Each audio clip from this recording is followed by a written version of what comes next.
Could some new free agent targets be emerging for the Chicago Bears? I'm Harrison Graham from Bears Now by Chat Sports. Happy Monday, everyone. Hopefully, everybody had an awesome weekend. The Athletic put out an article of one cut candidate for all 32 teams. A lot of big name players on that list, and I thought I'd examine 5 of those players that, if they do free up, I'd be interested in signing if I were Ryan Poles and Ben Johnson. So we're going to get into that here on today's show, but I am waging war on Jack Sperry and the Washington Commanders because, listen, we got to be honest. Washington got the upper hand on the Bears last year. It all started with the Hail Mary, but it's time to reverse the curse here. Let's beat them in new subscribers this week. Sperry's been talking shit to me for months, and I'm putting an end to it, and you guys are as well. If you want daily and free Bears content and you want to take down the Commanders Report, hit that sub button. Okay, Joey Bosa. That's a big name, right? The Chargers edge who has had some injury concerns in recent years. Played in 14 games this year, but did leave a few games early, kind of like Tevin Jenkins for the Bears. Daniel Popper via The Athletic had this to say of him as a potential cut candidate for the Chargers, saying his $36.47 million cap hit for 2025 via Over the Cap. That is the highest cap hit for any edge rusher in the league this year. Bosa has not been close to that level of player for quite some time, largely due to injury. And he's absolutely right. I mean, you look at his last 3 seasons, he missed 3 games last year, and like I said, left others early. Only played 9 games the year before, 5 the year before that. So it's been since 2021 since Joey Bosa has been, a mostly every week available player, and that's obviously a concern. We know when he's healthy, he's a very good player. Now, is he still elite? Probably not. But I still would have interest in him. His PFF grades last year were solid, right? Like these are respectable, above average numbers when he's on the field. Defends the run well, still a solid pass rusher, although not elite in that regard. He's not as good as his brother per se. 34 pressures, though. His pressure rate was, I think, 12 or 13%. So, again, it's a solid number, nothing crazy. He's not an all-pro or anything like that. But if you're asking me, like, hey, if this guy frees up, would I be interested in a 1-year flyer? Yeah, like I'd pay him some kind of incentive-laden deal. Maybe his base is $8 to $10 million with incentives up to 12 to 15, depending on how the cap hit is structured there. I absolutely would be interested. I know he's very talented. He's a proven player in this league. You put him opposite of Montez Sweat, you probably would expect him to miss some time, so you definitely would need other guys in there that are ready to go. But if it's an affordable 1-year deal for Joey Bosa, yeah, I'm intrigued by that, even with his recent injury concerns. Okay, Christian Kirk, if you want to go to the offensive side of the ball, the Jaguars wide receiver, who similarly to Bosa the last couple of years has dealt with some injuries. Jeff Howe of The Athletic mentioning that the Jags don't have a lot of options to easily free up chunks of cap space, but Christian Kirk would save $10.4 million in cap if the Jags need to make a splash move. His production has declined each of the past 2 seasons due to injury. Remember a few years ago, Kirk got that wild contract of, I think it was like $21 million per year at the time, which felt crazy. But then he had an awesome 1,100-yard season. But the last 2 years, he's been banged up.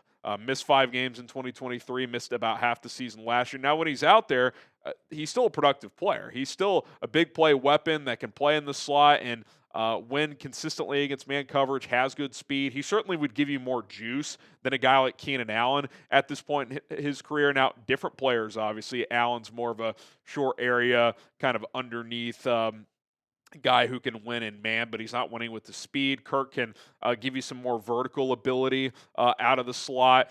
Certainly just kind of depends what your flavor you're looking for. I think with what this offense is right now, I would probably like Christian Kirk more than Keenan Allen because he would give you more speed. Obviously, Caleb thinks highly of Keenan, so, it would probably come down to a money play. If all things were equal, I would take Kirk, but if Kirk costs more than Keenan, I would certainly probably rather bring Keenan back, so I'd be interested to see how that plays out. But if he's less than $10 million a year, or even right at it on a 1 or 2 year deal, I'd be very interested in Christian Kirk if the price is right. I'm not breaking the bank for a third wide receiver at this point because you need to invest in other areas, but at a reasonable cost, I certainly would be interested. Pick a receiver. Who would you rather have? Type KA for Keenan Allen or CK for Christian Kirk. If all things are equal, I'd probably go Kirk. I think he's got a little more juice and he's younger. But if Keenan's cheaper, I certainly wouldn't mind that. I also wouldn't mind neither and just drafting guy in the middle rounds of the draft. All right, coming up next, a name that Bears fans are very familiar with. We'll dive into him in just a moment. But first, we are sponsored by Prize Picks, daily fantasy made easy at prizepicks.com/CLNS. Use the code CLNS. You're going to get a $50 bonus when you play your first lineup for just $5 for you new customers out there. Football may be over, but basketball is heating up, both with the pros and college. And listen, there's some juicy matchups down the stretch here in both sports. So get in on all the action. The beauty of PrizePicks is new players every single day. You don't have to, tie yourself down to one specific player like in your season-long leagues. If you lose your first-round pick to an injury, you're kind of screwed with PrizePicks. So you just set a new lineup tomorrow. And they have injury insurance if that player gets hurt in the first half. So they set you up very, very nicely. Cooper Flagg, hear of him, maybe future Bull for you Bulls fans out there. Took a little goblin play there, more than 4.5 rebounds tonight against Virginia. And then Caleb Love, who's been hot recently for Arizona. I took the more on his points and rebounds at 22.5. 10 to win just less than $30 on this one, but you can win up to 1,000 times your money on certain lineups with PrizePicks right now. 10 million customers and counting. You should be one of them. Get signed up today. PrizePicks.com/CLNS. Use the code CLNS. You're not going to regret it. You're going to have fun. Daily fantasy made easy. Get in on all of the action. You get that $50 bonus with code CLNS when you play for just $5.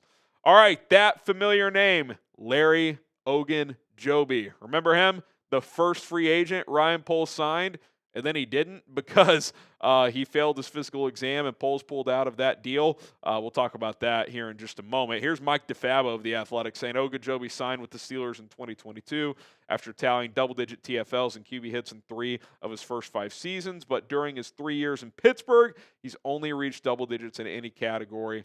QB hits in 2022 once while playing through numerous injuries. And let me just say this.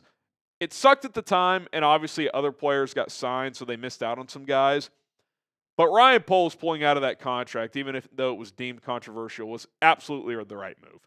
Ogunjobi was solid that first year in Pittsburgh, but the last 2 years, his productivity has clearly declined. And remember, the Bears, I think it was a 3-year, $42 million, or was it 3 for $27? Whatever it was, they gave him like significant money to come in here and be that 3 tech. And while, again, maybe he would have been better than Justin Jones at the time, he would not have lived up to that contract that the Bears had initially signed him to. So pulling out of that deal after he failed the physical was absolutely the right move. Now, fast forwarding 3 years later, obviously he's not going to get that type of money on the open market. He's battled various issues. His play has declined.